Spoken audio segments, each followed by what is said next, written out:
A quick reminder, we will be recording this so that we can share it on our YouTube channel and other social media. So we help nonprofits manage money with mission. We do day-to-day accounting, close your month ends timely, help you with budgeting and audit preparations, help you communicate with your board. We've also added Kristen Rosinski to our team in the last 18 months, and she does non-financial nonprofit consulting. So some um, board consulting, high-level strategic, interim executive director. So if you have any desire to talk with Kristen, she'd even be willing to coach current executive directors if that was an opportunity. So just want to share all of that with you here. I am pleased to introduce Deborah Biddle. She is the founder of the People Company Consulting Group. Her website, ppl-co.com, is a plethora of wonderful information about the topic that she's going to cover today, DEI. And I love her quote here where it says, "There's always a way to make someone else feel more included. We can create a better community and culture wherever we are. Developing an inclusive mindset helps people think better, do better, and be better about what matters most." And with that, I would love to turn it over to Deborah to enlighten us. Thank you so much, Deborah. Welcome, everyone. We are here to talk about DEIB strategies and challenges for 2025. As we are facing DEI challenges, there's this new, but old in many ways, external pressure for organizations to make changes or to drop DEI efforts altogether. While we're in the midst of all of this, my goal here for you today is really to empower you to be able to have the conversations, the hard ones and the joyful ones, and to help you to think about how you can sustain this work in these times that we're in, as well as think about and leave here today knowing that you can maintain your organizational goals and strategies and align that with your organizational values, which I trust include some form of equity and inclusion, even though it might not expressly say it that way. So our workshop today, the objectives for the session are that we will talk about the trends that are happening right now, talk about some of the shifts that have happened that have perhaps negatively, but certainly been a challenge in terms of how you deliver your DEI work. We're going to tackle some of the real world challenges, look at obstacles, talk about how to address them. We'll talk about how to build a future-focused strategy. So what steps can you and your organization take related to your DEI goals? And then we'll talk about what is needed to strengthen inclusive leadership. So we'll talk about some ways that your leaders can, if you're the leader or other leaders in your organization, can show up with a mindset of equity, with empathy and accountability. So some questions I have for you. If you think about DEI right now, you're probably seeing that programs are much quieter than they were in 2020 up to this point. Back then, 2021, 2022 in particular, organizations were very vocal and outspoken. There were all sorts of statements, platitudes, programs, and initiatives all over the place about what we were going to do to try to address the inequities and the lack of diversity in some of our organizations. You're probably noticing that there is a language shift. DEI, those three letters, the words diversity, equity, and inclusion have become almost curse words in some circles. They're very politicized. There's a lot of negative, still a lot of positive, but a lot of negativity associated with the words. And then leaders who used to be very vocal and forward-facing in terms of the public are now very cautious or hesitant to speak if they're speaking at all. So my question for you is, how many of you feel your organization is cautiously or just flat out stepping away from DEI work? If you could just put that in the chat, and maybe Becca or Ella, if you could read out some of the responses. People are saying you could just say yes, or you could say how your organization has stepped away from that. Yeah, we've got Aaron saying we're not stepping away from the work, but we are cautious on the way we talk about it with funders. I like that thoughtful answer. Yep. Mine is digging in, cautious about language being used. Thank you, Jennifer, Aaron, Carla, for sharing. Um, cautiously stepping into the work. Kristen from our team, not stepping away from it at all. We are working on our DEI initiatives at N4N. Our agency is doing similar things like Aaron mentioned. That's great. Thank you. I'm glad to hear Yeah. that there are organizations who are digging in, doubling down, and some who are a little more cautious about it. And I We're just want cautious on to, funding for program and program is if federally funded.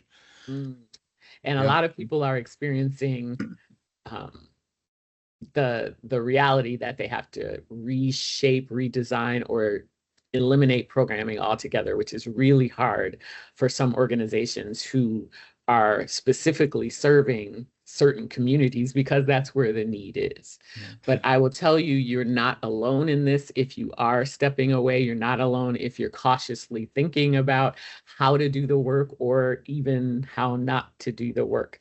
There's all kinds of responses to what is happening. And I think all of them legitimate.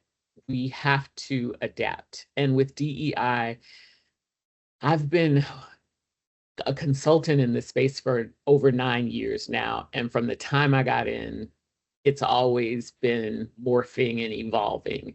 Prior to that, I've worked in organizations for over 30 years that have had various forms of DEI work happening. And some of it was compulsory training, some of it was just affirmative action and data tracking, and some of it was very thoughtful, strategic work that's being done. Organizations have always kind of been all over the map with this because there's a lot of misinformation, lack of understanding, not always a lack of desire, but just uncertainty around it. So when I say you're not alone, I'm not trying to be cute, you really aren't.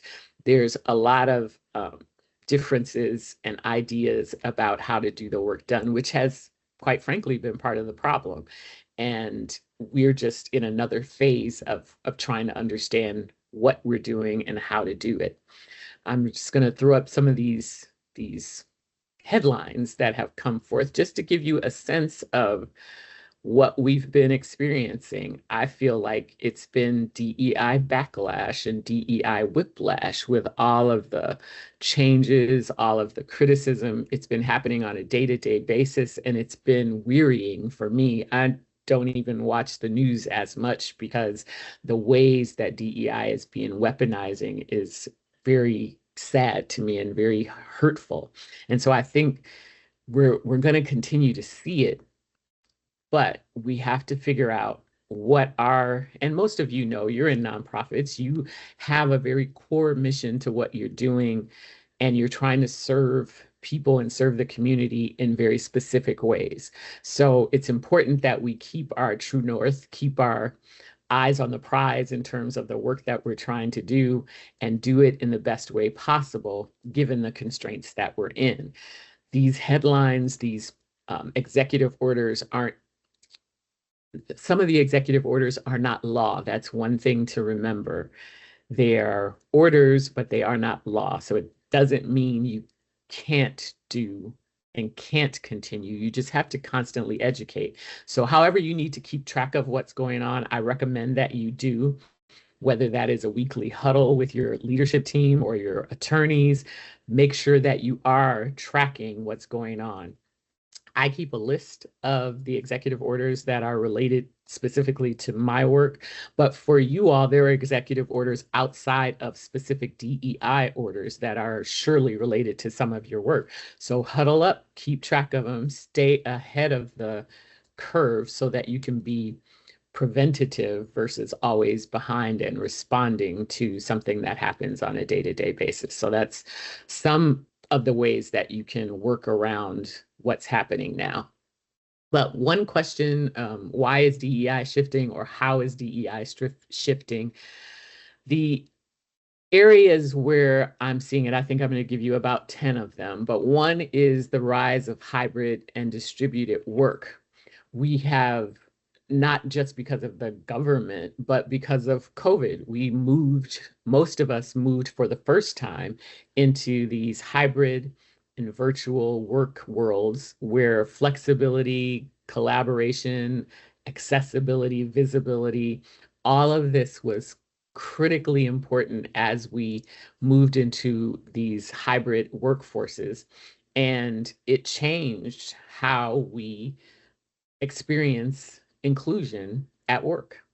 So we're having to adapt to new ways of thinking about employee engagement, team building, and it's been a challenge. So how do we look at equity in promotion and belonging and decision making when our teams are spread out and oftentimes rarely in the same space together?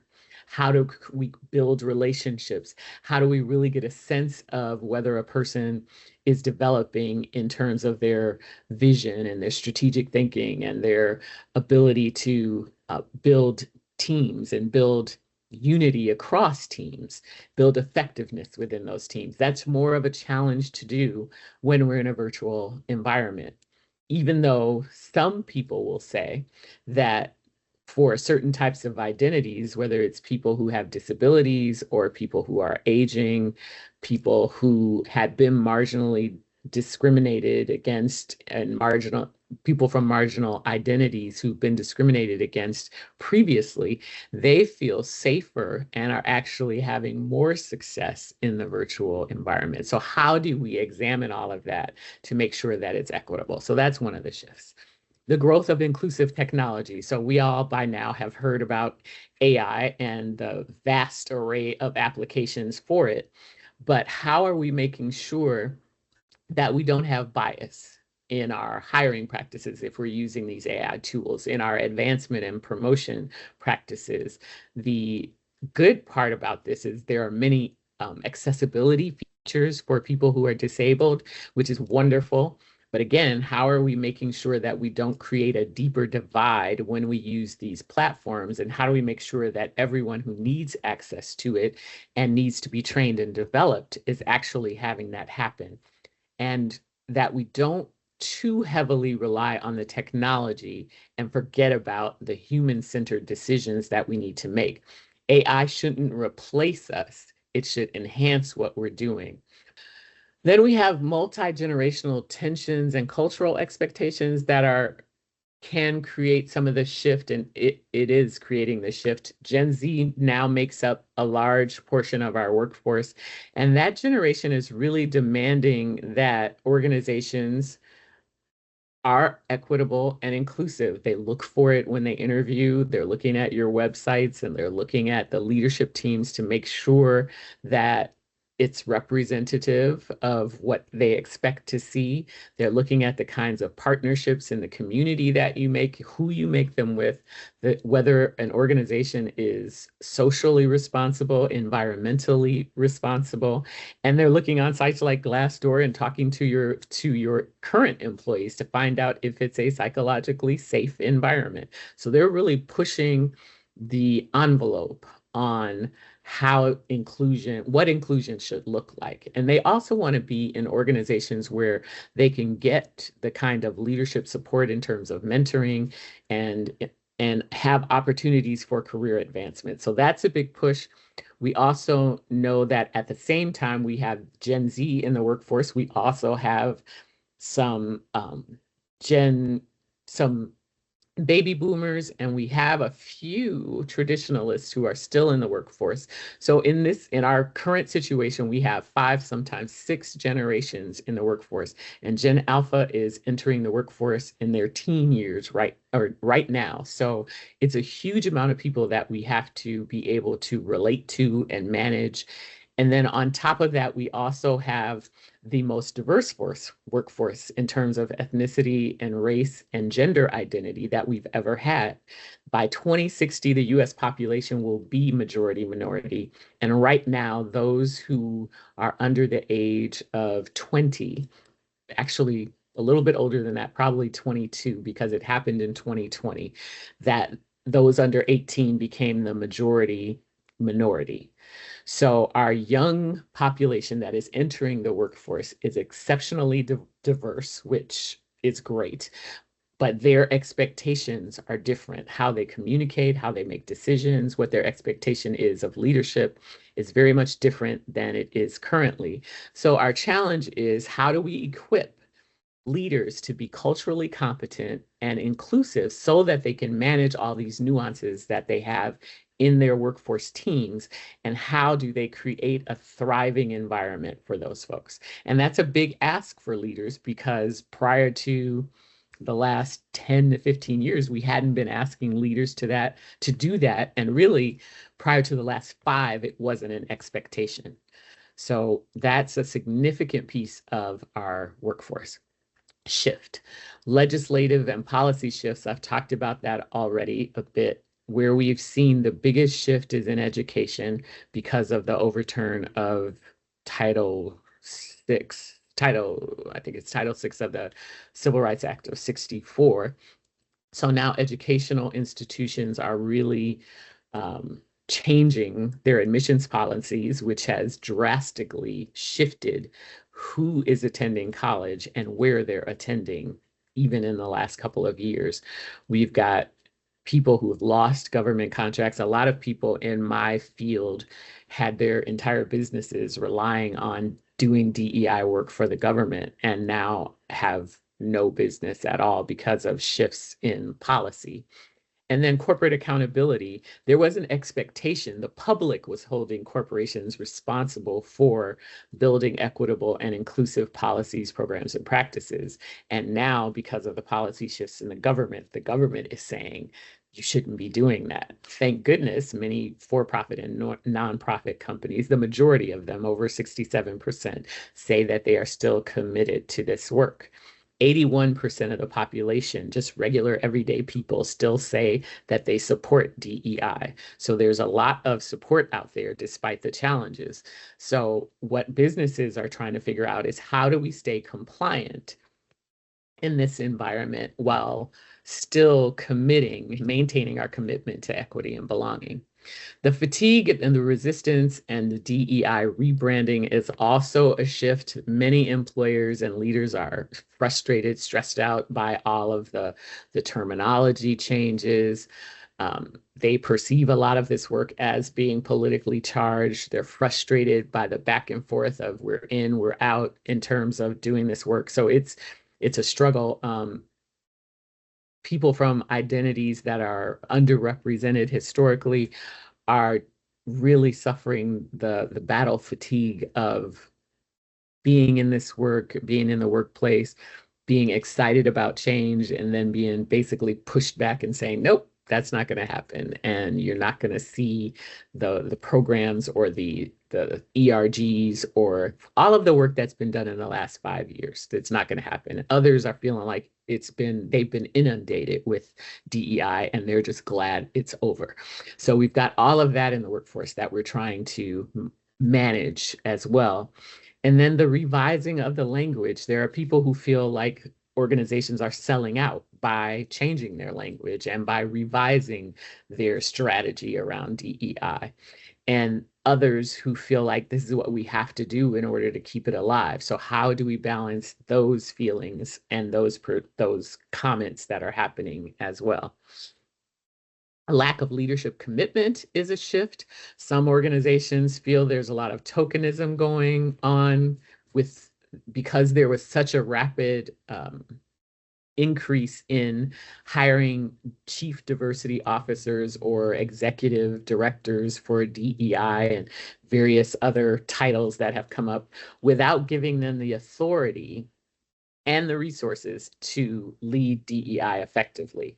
It's during the last 5 years, notoriously, organizations appointed people into these roles and gave them no support staff, didn't allow them to make decisions that would impact DEI for the greater good of their organization, and didn't give them the funding to do it. So because of that, a lot of the DEI programs were just viewed as fluff or window dressing, no substance to them, and there was little accountability for accomplishing the goals and all of these platitudes that have come out of the last few years. Ineffective training programs has also contributed to the shift. Some organizations did a lot of mandatory training that can set off a lot of resistance in organizations if you haven't laid the groundwork for it. Some of the training, instead of helping people understand their biases and work against them, actually reinforced some of their biases because organizations weren't holding people accountable for the training that they were giving their employees. Trust was eroded because leaders weren't modeling what they were asking employees to do. It also helped erode trust. Some poorly designed programs by hiring people into these roles who um, were not qualified to do the work. There was also a lot of training and information that was put out that was bad, and that damaged the credibility of the work. So this compliance that folks were doing by some of this mandatory training and forcing a lot of information on people actually backfired. Economic constraints that are happening now with the budget cuts this year, with 1 in 5 companies having reduced DEI funding, with organizations, especially a lot of nonprofits whose funding for some of their programs have been cut or it's threatened to be cut.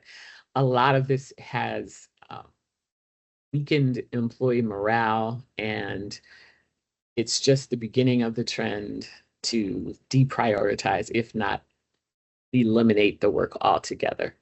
So what we're seeing and anticipate to seeing is that DEI in several organizations just won't exist, but we're hoping that it evolves and that there will be more sustainable programs that are going to really embody these practices. We really need to see that leadership is committed at a high level and that they're willing to embed this work into every aspect of the organizational strategy so that it becomes inherent in the day-to-day operations and that it isn't as subject to budget fluctuations because it's part of the budget of every department, of every effort within the organization. Resistance from majority groups has been an issue because some people perceive and view DEI as a threat to the status quo, a threat to all the benefits that they might be experiencing. There's a lot of fear related to that, and that also erodes the culture. And so when we don't address this resistance head on, we see a lot of fracturing of teams. So part of the significant role of leadership is to talk about this head on, to call out the fears, to address that through often communicating what DEI means within the organization, to address it through the policies, practices, and procedures of that organization. If it goes unaddressed, then employees and the community and clients will be frustrated like they are right now. And then the last one of these shifts I want to talk about is the lack of measurable outcomes. We've had, again, people who have initiated programs and had a lot of strategy conversations, but have not really done the work in terms of holding leaders, team members accountable in terms of tracking the effectiveness of these organizations or of these initiatives. And as a result, the programs seem to struggle. And when we can't show clear impact, people are disengaged and don't want to support or continue to be involved in the DEI efforts. So, that old adage, you get what you measure, is kind of true. And we have to start with some sort of baseline in terms of our measurement, do some sort of assessment, qualitative or quantitative, get that baseline, and then pick one metric to start with, one that you're really strategically interested in and are going to try to move the needle with some programming and some resources, and just do one metric and be able to show progress over time. As I said, the absence of measurable income or measurable outcomes actually undermines employee trust and transparency. So if I'm listing these 10 shifts that I just talked about, if you could in the chat just tell me which one do you feel most impacts your organization? And then Nick, if you could share any of the answers we get. And just put a 1 through 2, 3, 4, 5, 6, 7, 8, 9, or 10. Yeah.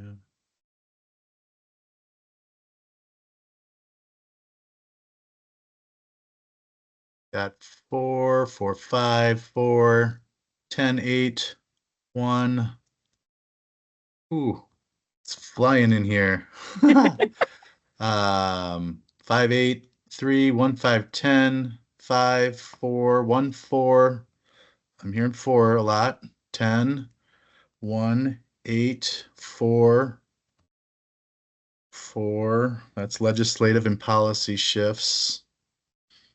Okay, so I heard out of all those numbers, I heard a lot of number 1, the rise of hybrid and distributed work. Number 4, legislative and policy shifts. 5, fatigue resistance and DEI branding. Number 8, the economic constraints. And number 10, the lack of measurable outcomes. So those, I would expect to hear a lot of all of those.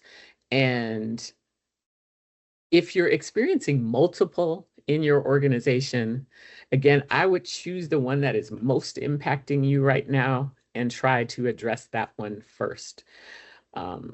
As I've said earlier, things are changing very quickly. So what impacts you is probably going to shift a little bit over time, but pick the one that's giving you the biggest pain point right now and think about that as we talk about actionable strategies next.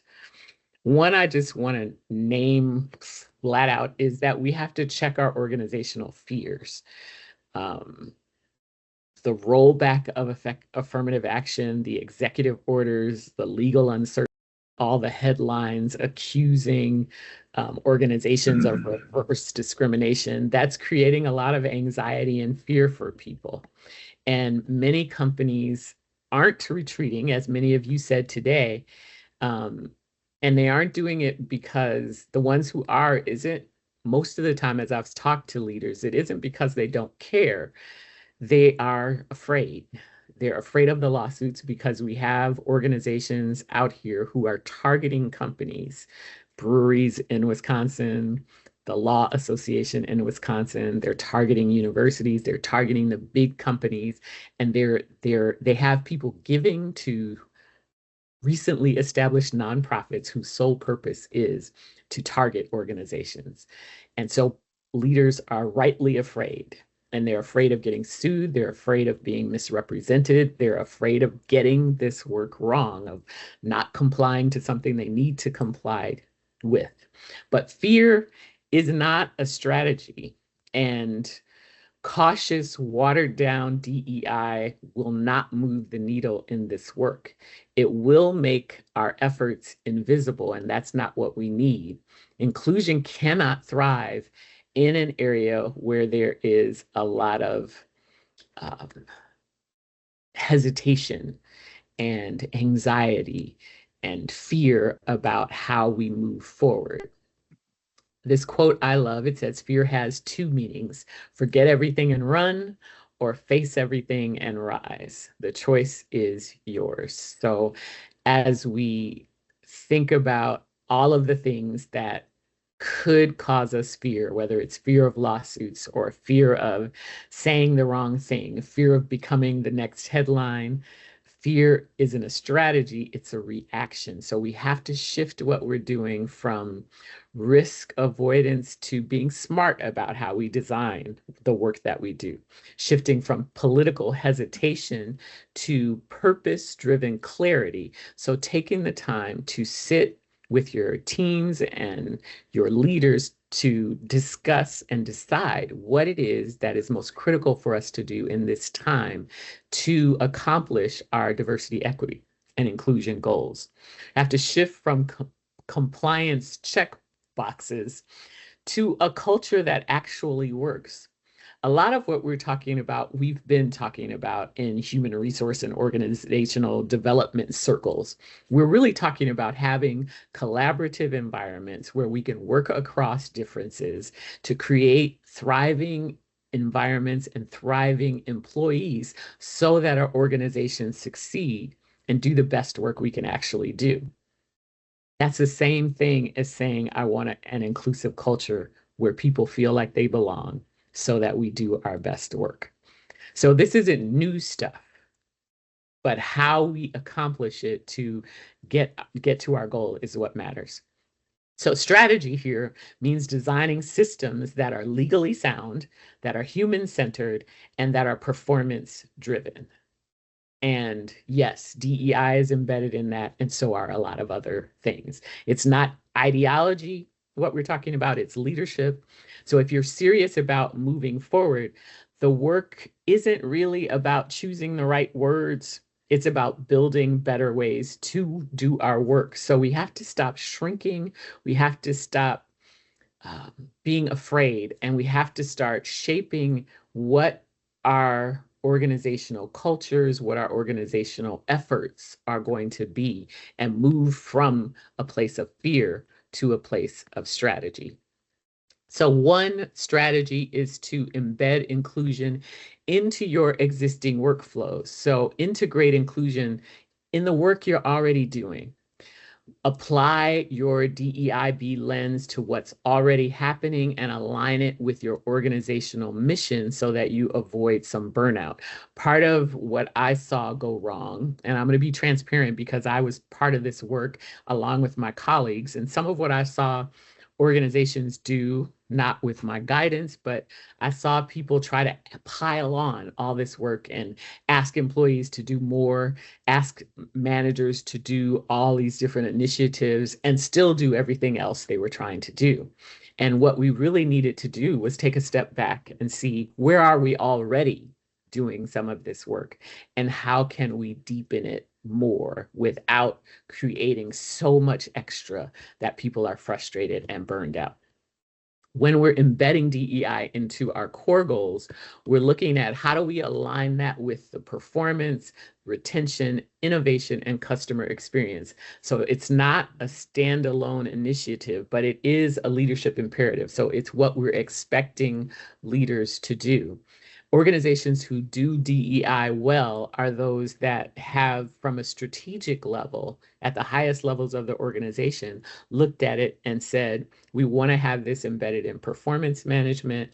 We want to look at what our culture is, what we need to shore up, or in some cases, what we need to add, what we need to tear down in order to create a place where people really want to stay.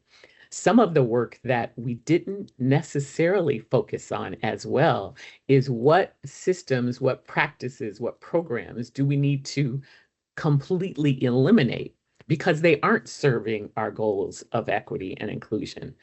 We kept piling on, but we didn't take away. And so that's a key strategy I would say we need to look at. Also, we need to use metrics better, use metrics that matter to our organization. So looking at equity and pay, a lot of organizations do that, but are we looking at it, disaggregating it and looking at it by all of the various demographic categories to make sure that women are equitably paid, to make sure people of color, people with disabilities, that everyone is being paid within all of the bands or the levels at senior levels and entry level? Are we creating structures and policies around how people are paid to ensure that we're not just equitable because we just had a pay equity audit, but that our process is equitable all the way through? And promotion rates, the same thing. Are we looking at psychological safety? Do employees feel like they are equipped to do the best work possible? And would they say that they're doing their best work through some sort of quantitative or qualitative analysis? And then looking at things like growth opportunities, whether that is through learning and development, whether we're having sponsorship or mentorship. Do we have equitable access to special projects, developmental projects that give people exposure to leadership or to work with other teams? How are we doing our ERGs, employee resource groups or business resource groups? Are there groups for the vast majority of employees to get involved in some way, those who want to? And how are we reporting those outcomes transparently and tying them to structures? Are we embedding some form of metric in every single employee's role or responsibility so that they know that DEI isn't just for leadership or just for HR, but it's actually everyone's role. So defining what the competencies are for every single role in your organization through your board of directors so that I know how I'm supposed to show up as an inclusive employee or an inclusive supervisor. I know the skills and the behaviors that I should be developing, and I'm held accountable for that through performance management. And when I'm coming up with metrics, are the metrics easy to understand? Are they easy to report on?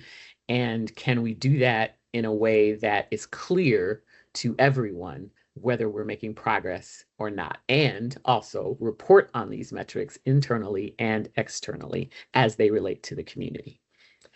Shifting from mandatory to meaningful learning, so not making it mandatory that everyone comes, but making sure that when we have training, whether it is online, whether it is in person, or micro learning or big long workshops and certifications, are we doing it in ways that are digestible and actionable? So not just this compliance that we're just checking a box that we had our annual unconscious bias training, but are we doing work that is changing the thinking and then changing the behavior of the people who have gone through it? One way to do that is to hold people accountable for the behavior change that we expect to see as a result of the training. If we don't do that, it's just good information. Information without that accountability piece is not going to change the culture of the organization. Focus on real behaviors, not just awareness. A lot of what I saw happen in the last 5 to 6 years has been a lot of awareness building, but not a lot of skill building, and definitely not a lot of accountability on the back end. Prioritizing psychological safety is key.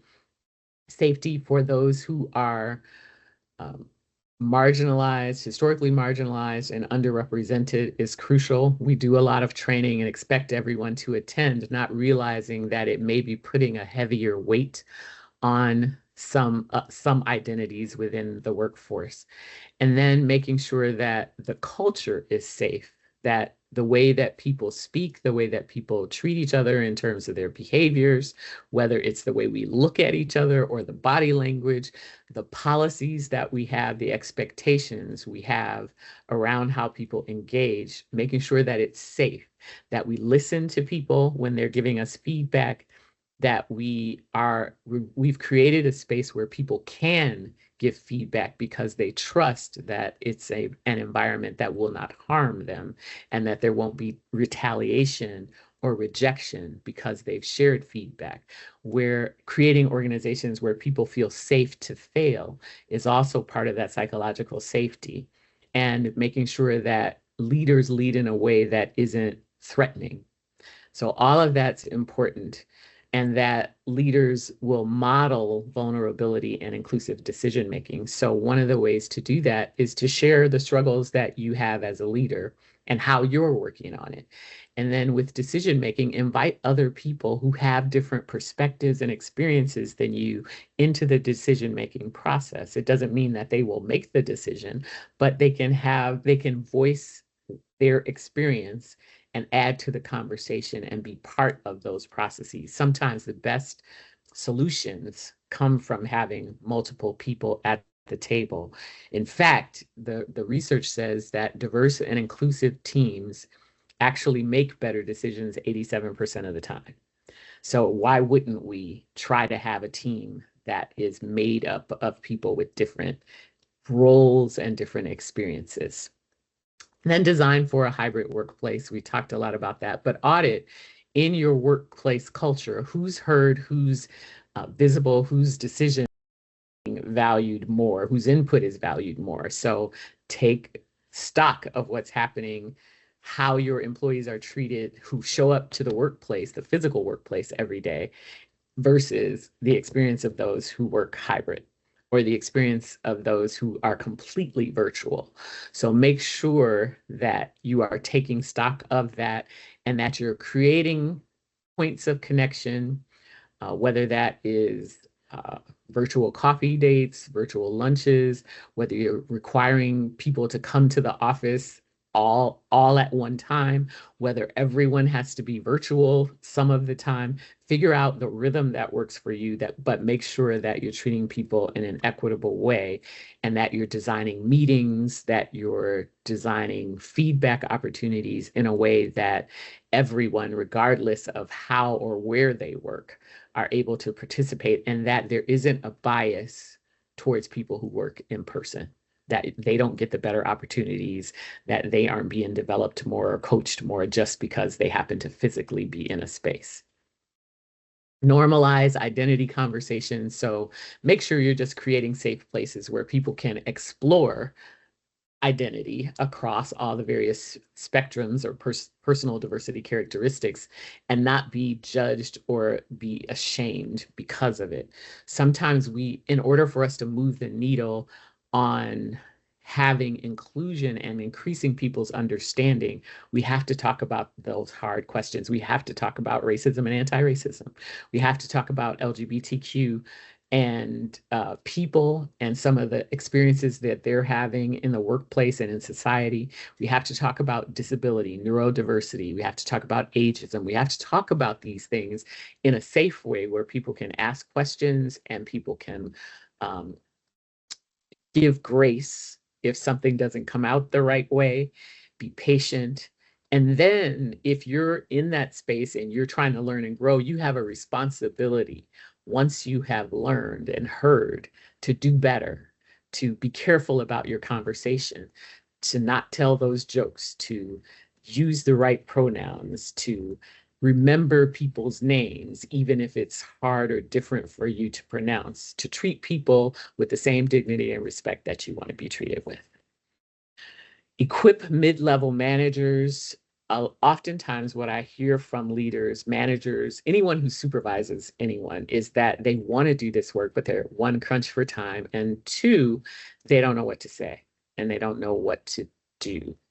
So help coming alongside your people leaders and helping them by giving them tools and strategies, scenarios, videos to look at, books to read, giving them toolkits so that they can learn how to speak to people who are different than them, learn how to lead people who are different than them, even gathering them for huddles once a month or once a week, whatever it takes, but building a strategy to educate them so they're comfortable dealing with teams that are very diverse from all areas of however that might show up. And then coach them. We're all going to say things and make mistakes. So give opportunities for people to be coached and have practice talking about what they need to talk about. Reframe the DEI language. Making sure that your language really reflects what you're trying to do and stays compliant with either your own internal guidelines or the external ones that might be being placed on you by the government is going to be key. Addressing people who feel like changing language is taking a step backward or is selling out, because it's more important that we keep doing the work than we get caught up over what we call it. I was the first one on that insulted, highly offended bandwagon of I'm not going to change DEI. I'm going to keep doing what I'm doing because I don't think it's right. People should just get with the program. But I have also seen that when I'm able to meet people where they are, whether that means talking about DEI in a way that is more palatable or easier for them to understand, that is more effective.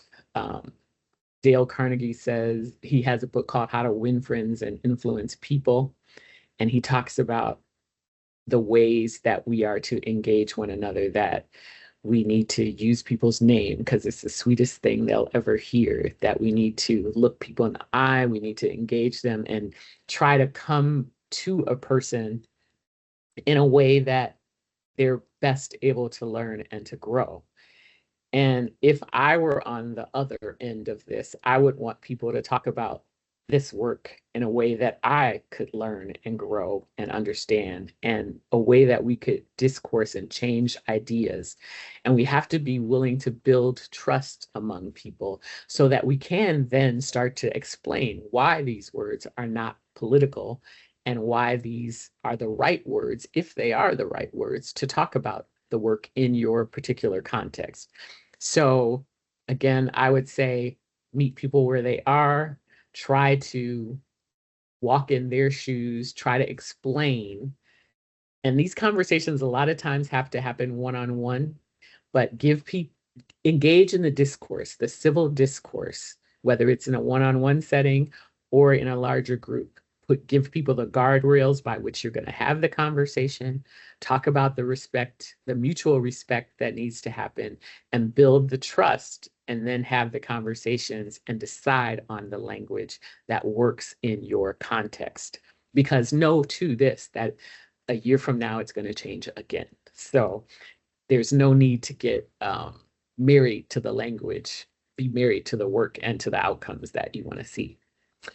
So the last part of what I want to talk to you about is just to give you a framework for which to do this. And we call it our real framework. And we just say that we need to get real when we're doing DEI work.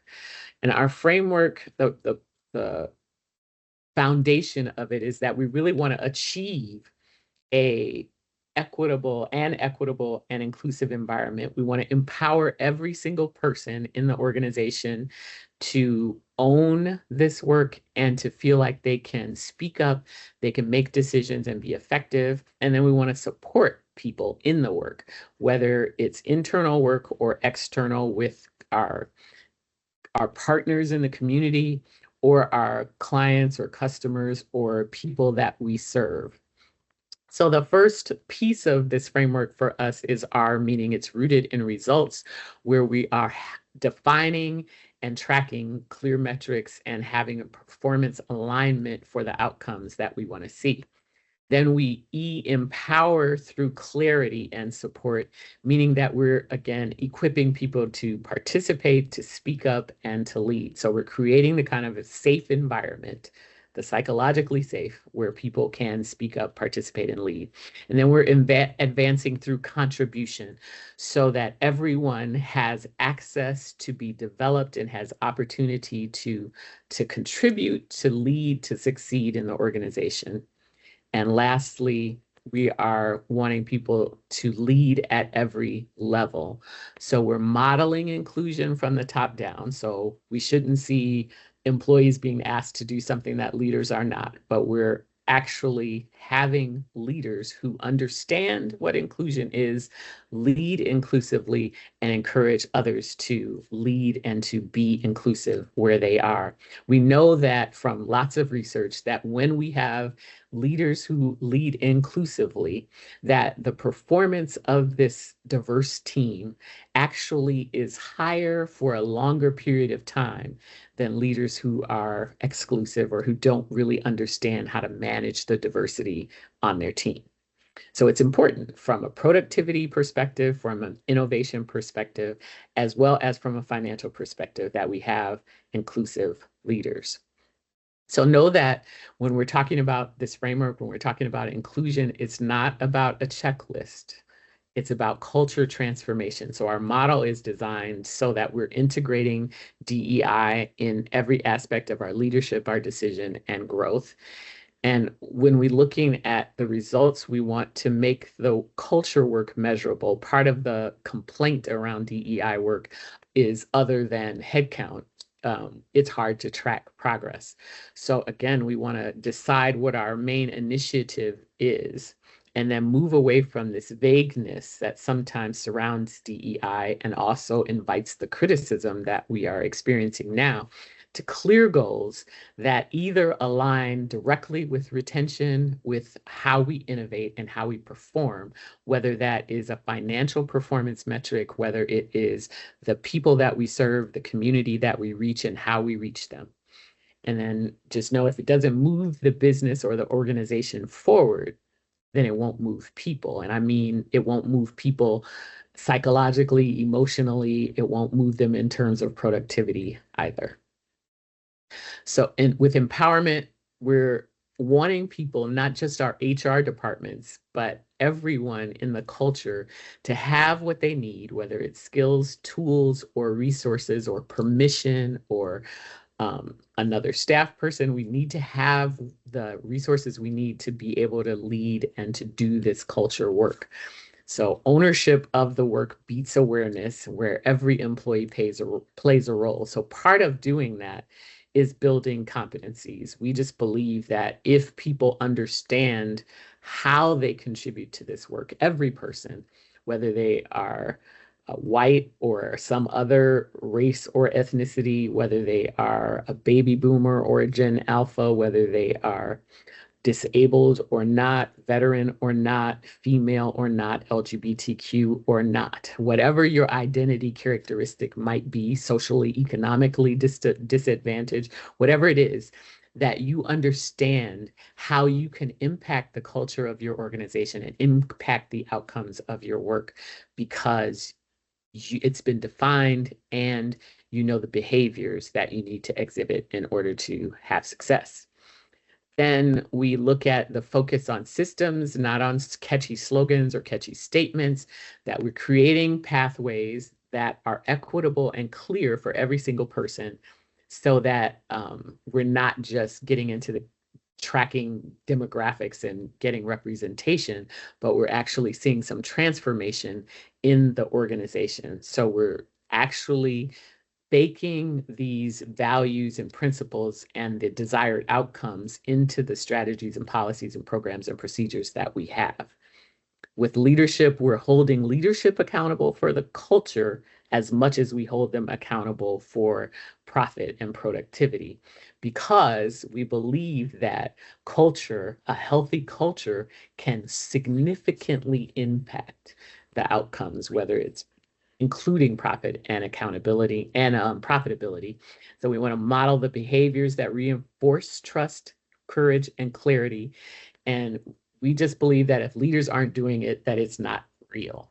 Leaders have to set the tone and exhibit the behaviors, the mindset, support this work through resources and strategy and accountability before we'll ever really see significant movement within our organizations and within our culture, internally and within society at large. Leaders have the most responsibility and the most ability to shift the impact internal to their organization and in society, because what we do in our organizations outflows into society.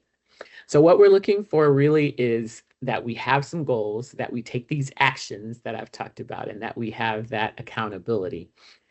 So what I'd like for you to do, I'm gonna leave us with a few minutes for Q&A, but as you're thinking about questions you might want to ask, there's some survey questions that I have for you. If you would scan that QR code or go to that link, talk.ac / Deborah Biddle, and fill out the survey for me and let me know your thoughts on this presentation, what we've shared here today. And if you do that, you will be able to download a resource that will share some of these concepts we've talked about and give you some strategies for how to move forward in this work. And while you're doing that, I would love to I have one more thing I want to share with you. My TED Talk, it's called The Text Message That Changed My Understanding of DEI, launched today. So if you go to YouTube and search my name with TEDx, you will be able to find my TED Talk. I would appreciate TEDx Talk. I'd appreciate you listening to that, to the full thing. You know, they have those commercials that pop up in between. So if you could listen to the end, like it with a thumbs up if you like it, and then more importantly, leave a comment about a takeaway. I would love to hear how the talk impacted you. So I'll take any questions you might have. So Nick, if anybody has questions they've typed in, I would love to answer those. Thanks, Deborah. Amanda Dotson will be sending you an Amazon gift card for attending today. Thanks so much. Um, any questions that we have for Deborah in our last couple minutes here? I know a lot of that was, that was a lot. And, she's given us some ability to connect with her after this. So I think we should all take advantage of that. Deborah Brown asks, when will we be able to access this recording and fantastic information? Becca and Ella get that out pretty quickly, probably by the end of the week, I would say. Check out our YouTube channel for that. Um, yes, lots of appreciation, Deborah. No questions. Wonderful. Thank you so much. No real questions, those coming up so far. Appreciate your wisdom and insights. So, All right. well,